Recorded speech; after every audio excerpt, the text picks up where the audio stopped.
good shepherd. I know my sheep, and my sheep know me. I am the gate. Whoever enters through me will be saved. I am the true vine, and my Father is the gardener. If you remain in me, and I in you, you will bear much fruit. I am the light of the world. Whoever follows me will never walk in darkness, but will have the light of life. I am the bread of life. Whoever comes to me will never go hungry, and whoever believes in me will never be thirsty. I am the way, and the truth, and the life. No one comes to the Father except through me. I am the resurrection and the life. Everyone who lives and believes in me will never die.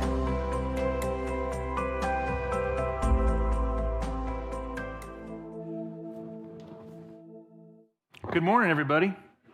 How we doing? Who's ready to watch some football today? I heard there's a couple of big games today. My Broncos did not make it, in case you're wondering. My wife's Niners did, though, so we're all on board.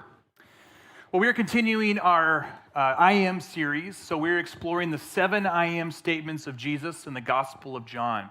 And we are asking the question and answering the question through these statements, who is Jesus Christ? What does he say about himself that we can learn about him and about what that means to follow him? And so we're looking at that for the next 7 weeks here. We're going to be on week 3 today. Week 1, we looked at the bread of life. So how he is our satisfier, our satisfaction is found in him out instead of those other things that we try to satisfy our hearts and souls, our lives with.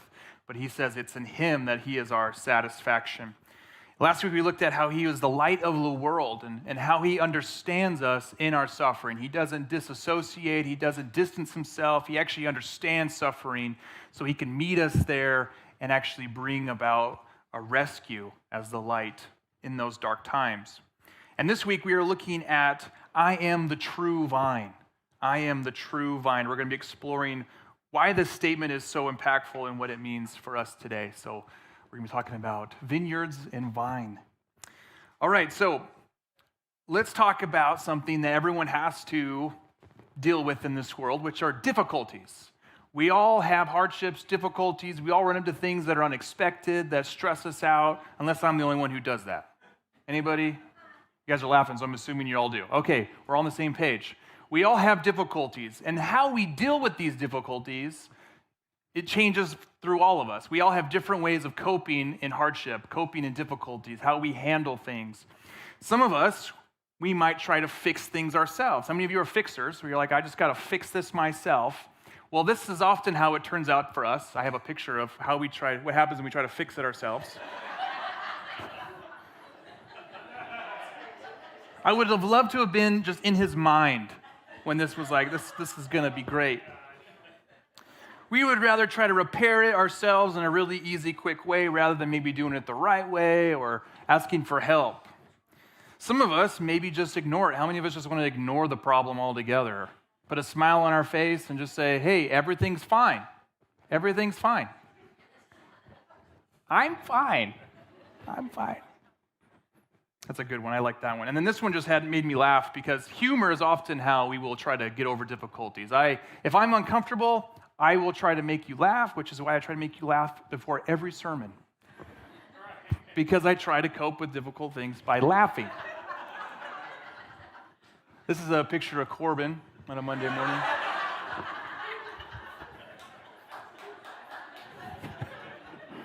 I missed that first service. You guys got that one good.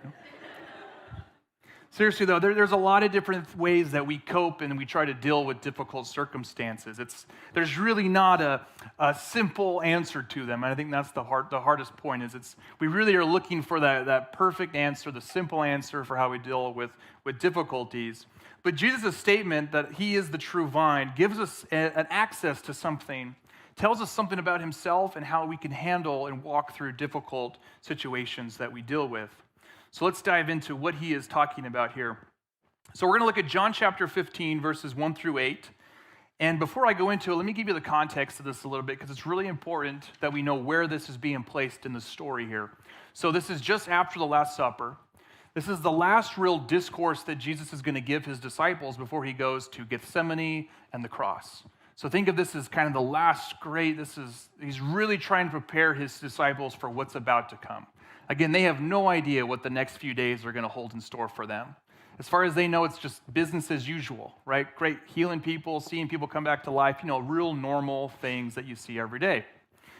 And so he is telling them this next few days, you could even call it a season of life that they're going to enter into, is going to be very hard, very difficult, very confusing.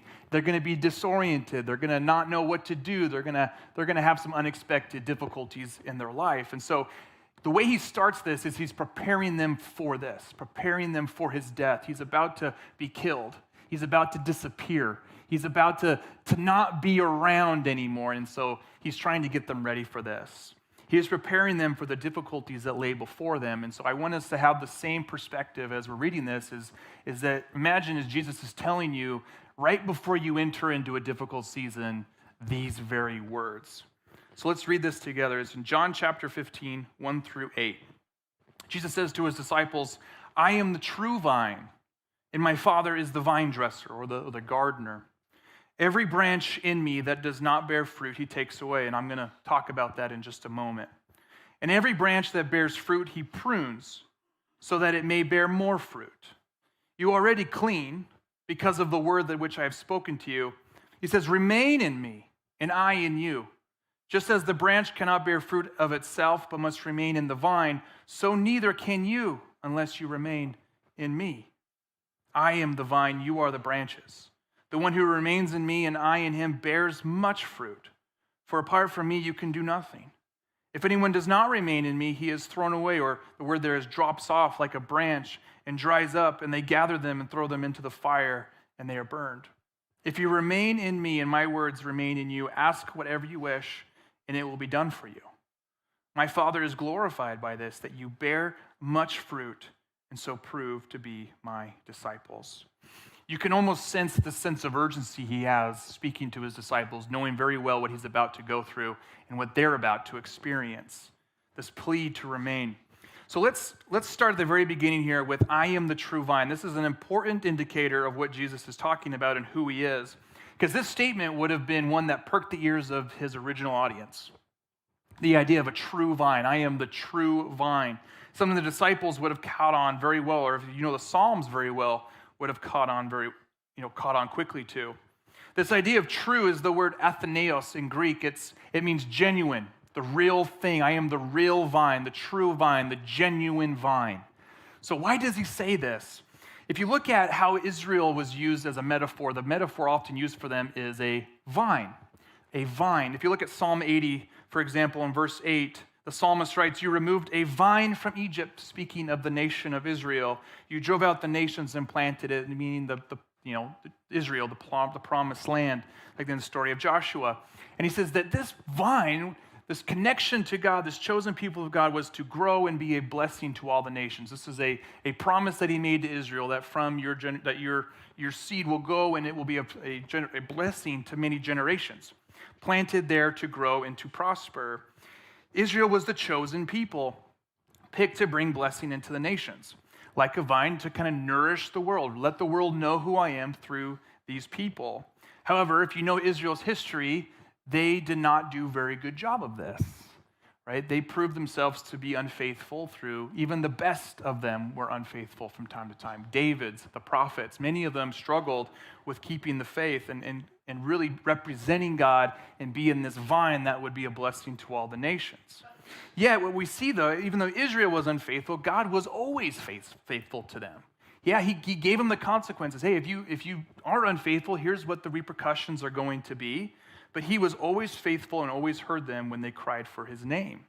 So when Jesus is speaking these words, I am the true vine, what he is really saying here is that he is the genuine and real representative of Israel. He says, Abraham, the line of the patriarchs, all the way down to where he stands, is like all of these things are pointing to him. Pretty radical statement to say. to say that he was Israel, that he is what Israel was always supposed to be. He is the one who's going to bring the blessing to all the nations. He is the one that's going to represent who God is to the nations. He is the one that's going to bring nourishment to the world. And so immediately we have this idea of that Jesus is that source, that beginning place of nourishment, of blessing, that he is calling himself to be. He is the embodiment of what Israel was always called to be. And then later in this passage, we have a lot of messianic language. So if you look at verses 17 through 19 in chapter 80 of Psalms, this is what he says. He says, "Let your hand be upon the man of your right hand." Now, where is Jesus now at the ascension? The right hand of God. "Upon the Son of Man whom you made strong for yourself, then we will not turn back from you. Revive us, and we will call upon your name. Lord God of armies, restore us. Make your face shine upon us, and we will be saved." So Jesus is tapping into the meaning of Psalm 80 when he talks about, "I am the true and genuine vine."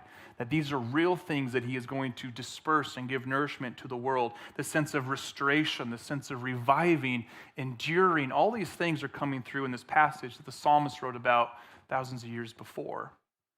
That in Jesus we have the faithful one, the one who is going to point to the character of God, the one who is going to disperse the blessings of God to all the nations, is exactly what we will see happen later in this story. It would have captured the hearts and minds of all who heard it, especially these disciples as they're preparing unknowingly what's about to occur. And Jesus is saying, "I will be the one who is going to restore you, revive you, help you to endure. Stay with me. Stay with me. Know who I am. Remember who I am. Remain in me." And these are some of the fruits that he says are going to grow. And it's through the difficulties, it's through the hardships, it's through the trials, it's through the difficulties of just walking through life. He says that if you remain in me, you will have a fruit.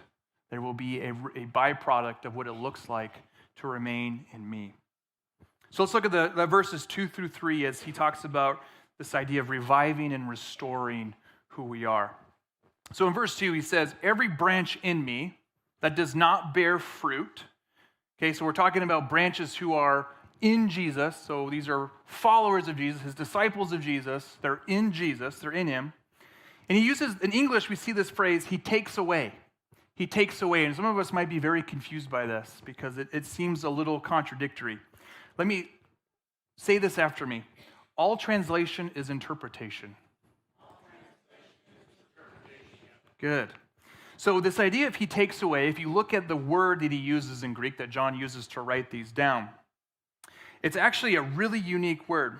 It's the Greek word airo, and it means to be lifted up or taken up.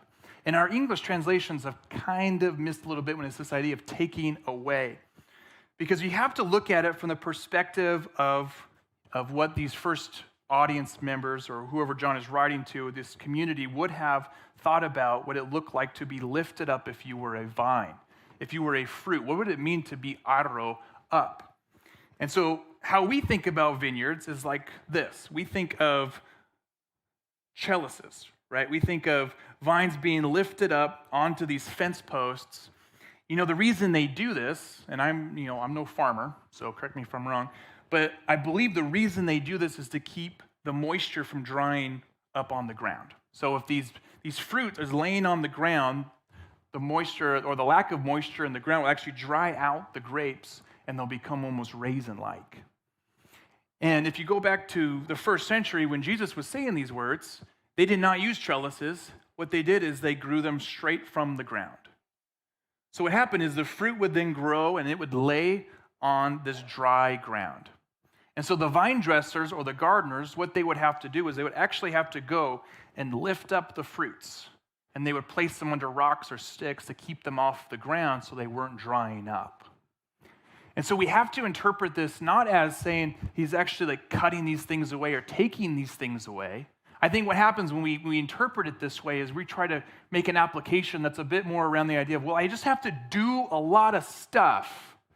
And if I do enough stuff, then I'll have some fruit. If I work hard enough, then I'll have some fruit. If I do these things, God will be happy with me and he'll make fruit. And then if I don't, he'll cut me off. That is not what Jesus is saying here with the word airo. He's saying, you're going to sit on the ground when you bear fruit. You're going to lay in the ground, and your fruit's going to sit there, and the world will have its difficulties and trials and hardships that will want to dry you up. How many of you have been poured out so far? You're like, I don't have nothing left to pour out. I love the Lord. I love him so much, but I got nothing left to give. I think we've all been there before, where you're just like, I'm dried up. And what he's saying here is you're going to go through that, but then we have a vine dresser who's going to pick us up, lift us up so that we regain our moisture, that we regain and are revived in order to bear fruit. The things he's saying in these verses 2 through 3 are good things of a good gardener. So he brings us up, he revives us, he restores us, and then he prunes us. This is a good thing to have happen, that he cuts the leaves off of those things that are blocking the sun from reaching the fruit. These could be dead things, they could be good things, right? Sometimes when you follow the Lord, he cuts out good things that you like and some things that you don't like in order to see a healthier fruit be the result. And so he's talking about this idea of reviving and restoring those fruit that are abiding in him, that are remaining in him. He's caring for it. He's loving on it. He's making sure the fruit is productive. Not in the sense of we're trying to produce this fruit out of our own doings. It's really about more trusting the gardener to bring about this reviving and restoration. Jesus is teaching us in this first part that he comes along, lifts us up, brings us to life in very dry seasons, prunes and cuts things out of our lives that are bringing toxicity, things that are going to bear a harsh fruit, maybe dry us up, cuts those away so that we have a healthier, more abundant fruit as a result of our lives. Now, I've seen this happen in my life. I don't know about you, but as I meditated on this message through the week and just thought, okay, where have I seen this? My mind went back to really my first ministry experiences. So when I first stepped in as a pastor about 10 years ago, I was about 26 years old, real hotshot. I really thought that I was going to be the guy that saved Utah. So Utah's not saved, it's my fault, And I really thought, boy, this is it. And so I went down this little church, probably about 8 to 10 people, gone through a lot of division, a lot of really unhealthy things. And of course, my hotshot self was, I can fix that. I have 1 semester of seminary under my belt. I thought for sure. And I had so much pride walking into that building thinking that I was going to be the solution to this problem. And in my mind, it was going to be this revival thing. We're going to have hundreds of people come to know Jesus. We're going to take down the LDS church. All that's going to happen, right? Right? They preach as well. Guess what? None of that happened. The first couple of years were really hard, and it was a very humbling experience. And I can remember going into, we had a spare room that I would go and just be alone with the Lord with. And I can remember just being so angry at God for why he didn't do things the way I expected him to do it. Why did you send me down here if all this was going to happen? We ended up having to actually close the doors of that church because it was just unsustainable. The toxicity, the unhealthiness was just too much. And I was not prepared at all for what I was trying to do down there. I was just thinking because I was this grandized view of myself, it would happen. And I remember being so dry, so discouraged. I remember all the rejection that I experienced through that time and thinking I was ready to throw in the towel. This was about February of 2020 when I was just you made a huge mistake, God. I should have never been sent down here to do this. You guys ever thought of that before? God, you made a mistake. I shouldn't have been doing this. I was ready to throw in the towel. Well, little thing in March 2020, there's the thing called a global pandemic occurs. And it was in the way that God used that in my life. It was a hard time, and I see that, but the way God used that in my life, it was one of the best things that it could have happened to me individually.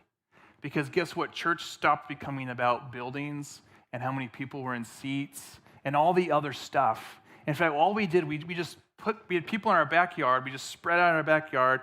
We had, Bluetooth speakers trying to get some music in so we could worship. But it was the most raw, real community I've ever been a part of. We were just there, trying to be together in this really hard time. And there was a lot of stuff going on in people's lives because of pandemics and things. It was really hard, but it was so raw and real. We would start Saturday night, And we would go till almost midnight, just talking about the things of God, worshiping God. It was a pretty powerful stuff, which was so reviving to my soul. It was like, this is exactly what, the Lord knew exactly what I needed, to remember who he was, to remember the life that he gives. And one of my favorite stories out of that season was we had a neighbor by a chain link fence, the Hanson family. And it was interesting that she would sit on her patio while we were meeting on Saturday night, and every Saturday she would just move a little bit closer in her chair to my fence. And one day we're like, Charlotte, just come over. Like, get over here.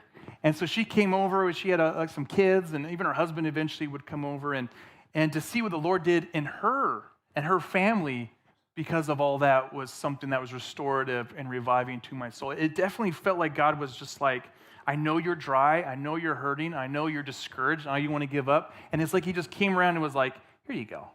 Let's bring in some moisture. Let's lift you off that dry ground. Let's bring in some health and some ability to really see me move in a powerful way. And to this day is one of my favorite seasons of ministry was that summer of 2020 when we just sat outside worshiping the Lord and just had nothing else to think about other than how do we just take God and bring him into these situations in our lives. It was rejuvenating to my soul, and it reminded me of why I did what I do. It reminded me of why I was walking with the Lord again. It was this community of people just headstrong into who Jesus was and how he changes us. But this is a tough thing to do. You know, easier said than done looking hindsight 2020, right? It's easy for me to get up here and say, yeah, like God brought me back to life and all these things. And if you're in that season of dryness now, you're probably kind of rolling your eyes like, okay, well, where's mine? Where's my revive? Where's my restoration? When is it going to happen to me? And I hope that some of you probably are thinking that because I want you there to be kind of, all right, where's my breakthrough? And I say this to you, if you're in that position, stay on the table. Stay on the table. When you're in surgery and the Lord is working something in your life, it's really tempting to get off the table when it starts to hurt. But stay on the table. Like when I was discouraged and dried out and had nothing left to pour out, I was ready to throw in the towel. Like, I just remember those words being said to me, Kelly, just stay on the table. Let God do what he does best. Trust him. Let go of stopping to try to make it happen on your timeline and stay on the table. Remain in him. Remain faithful. Remain trusting of who he is. We must allow the Lord to work on us even when it's hard. The best fruit that I've seen in life has come through hard, difficult seasons of life. And that could be years. But there's fruit that are being developed there. I promise you. And this is where Jesus' plea is to his disciples, is remain in him. He says 7 times, remain in me. Remain in me. Stay on the table. And the Greek word there is meno, remain, meno. It's kind of, you can see how we get this word in English. And you got to think, though, Jesus is not thinking like a Greek, he's thinking like a Hebrew. And so he's got Greek words going down. Well, John at least has these Greek words going down. But we're thinking like Hebrews here. And the Hebrew word for the equivalent there is kavah. Kavah. And it means remain or wait. But it also has a really interesting connotation of intertwining. Intertwining with God. And I have a great illustration I think it's great, of how this looks. So can I get 2 volunteers? I need 2 people. Chuck, John, come on up. Give him a round of applause. Give some courage. Yeah, I didn't tell you what you had to do yet. All right, so I just stand there and face the people. So have you guys ever seen a 3-legged race before? So you stand close together here. I promise they won't have to run too far. So this idea of intertwining, the imagery you're seeing here is they are being linked together. This idea of being tied together is the imagery I think that Jesus is capturing here. Similar to how we would do a 3-legged race, right? These two are tied together. There's nowhere that Chuck's going to go that now John can't go. Right now, if John tries to go one way and Chuck the other way, that's not going to work very well, is it? Now, if Chuck says, I want to sprint, and John wants to walk, that's not going to go very well, is it? What Jesus is teaching us here is we have to intertwine, tie ourselves up in him. That doesn't mean you're always just sitting around waiting for him to do something. It means you're remaining tied with him, staying with him, connected with him, linked up with him, so that you can walk the walk. Why don't you guys try to walk over there? Pretty good, pretty good. Come on back. This is the imagery I think that Jesus is really trying to bring home. He says, when you do this, there is a fruit that's created. There is a fruit that is the byproduct of remaining with him. Now, if you try to lift your leg up, can you lift your legs up? Can you put it down? There you go. There is a coming together, an intertwining of that. And this is the image that he's trying to really give us. He says, hey, when you're in difficult times, the temptation is to split, right? Hey, I know what's best for me. I'm going to go this way, Lord. Or, you know what? I'm just going to cover it up. I'm just going to stay here while you try to take me forward. Right? That's what we try to do when we went through difficult situations. But Jesus is saying, stay with me. Walk when I walk. Sit when I sit. Wait until I wait. And move when I say move. All right, go ahead. You guys can. Let's see. Hold on. There we go. Oh, it's a double knot. You're in trouble. All right. Thanks, guys.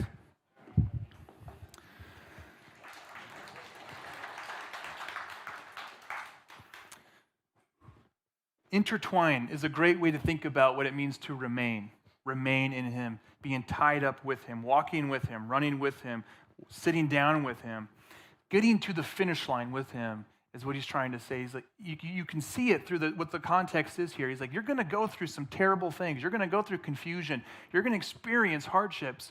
And he's saying, just stay tied up with me. Because if you know how this story goes, you know that as soon as Jesus is captured in the garden, what happens to these disciples? What do? They scatter, right? They run. I think it was only one of them and the lovely ladies of the ministry who actually get to witness the crucifixion. The rest of them are in hiding. They're scattered. They're afraid.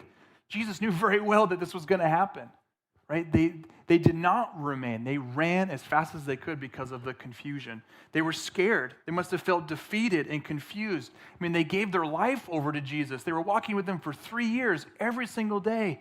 Now they're lost. And like, this was never supposed to be the way it goes, right? The Messiah was never supposed to be captured and killed on a cross, right? Is that what's going to happen to us? Right? The fear must have been heavy. The difficulties would have been tough. There must have been arguing and bickering between the guys as they were talking and discussing this.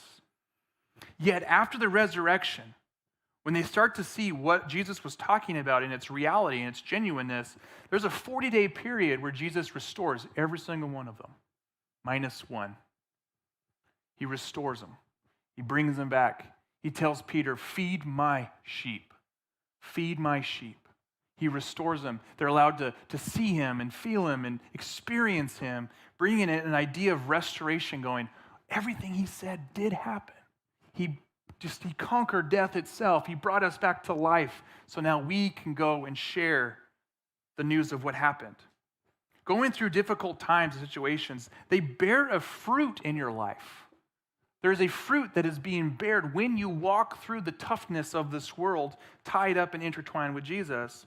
Trying to do it yourself is something that's going to leave you discouraged. Pretending it's not there is going to leave you unhealthy. Attempting to just kind of cover it up doesn't bring a genuine, authentic faith in Jesus. Sometimes we run, and I'm not going to blame anybody for running because I've ran. I've ran for years, okay? But there's always the idea of being restored and revived and being close to him because he restores us. Walking with the Lord is difficult, but he is there to give us and equip us everything we need to live it out.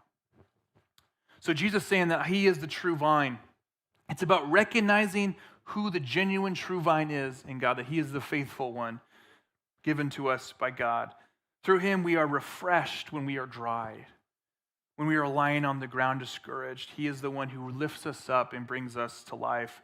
He is the one who prunes us, both of the things we need, we don't need, and the things that hurt us. He cuts those things out. Perhaps it's people in your life that he's had to remove in order for you to see fruit. Perhaps it's even communities or churches that you've been a part of where he's like, you got to get out of here so that you can bear fruit, right? You realize that he's not saying you intertwine with people, you intertwine with communities. He's like, you intertwine with me. That's where the fruit comes from. That's where it comes from. Yes, we build communities. Like one of the things we do here is we build healthy communities. That's what we're seeking. We're pursuing God. But these things are all pointing to the glory of God. Right? That's what it's saying is the fruit that's being bared gives glory to the Father, gives glory to God. It points to him saying, wow, look at this, what this vine dresser has done. Look what this gardener has poured out. Look what the gardener has been doing and through us and amongst us. That's why we're here. It's by intertwining ourselves with the Lord, tying ourselves up in him, and walking in step with him through the mud, through the gunk, through the rain and the snow. Do we finish our race? Do we end strong, intertwined, tied with him? And that's the goal. So I'm going to invite Sue out to do a brief response here.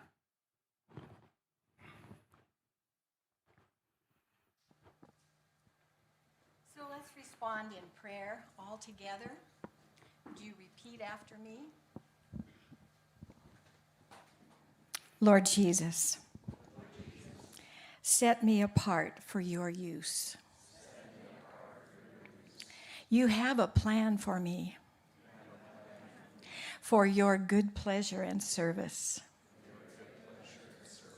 You lift me up. Jesus, your protection covers me. As I exalt you, Lord, you are holy, gracious, merciful, and faithful to me. I take refuge in you. You will not forsake me. I am reminded that you are my rock. You work through my difficulties when I remain in you. Blessed be the name of the Lord. Amen.